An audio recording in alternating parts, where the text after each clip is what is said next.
Did you know the hardest thing a master can do is pretend to lose? The training hall is quiet except for the sound of bare feet on wood. Every student watches. The senior student, the arrogant one, the one who flinches before every match because he is terrified of being exposed. He has skill, but fear has been eating him from the inside for years, so the master makes a choice. Not a kind one, a cold one.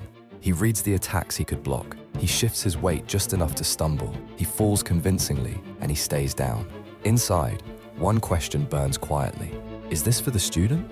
Or is it for the satisfaction of being wise enough to do it? Maybe both. The master sits with that answer and does not run from it. Because sometimes the most powerful thing you can do is disappear completely. Not out of weakness. Out of a discipline so deep it costs you something real. True mastery is knowing when to swallow your own victory. Follow Silent Resolve for more anime life lessons.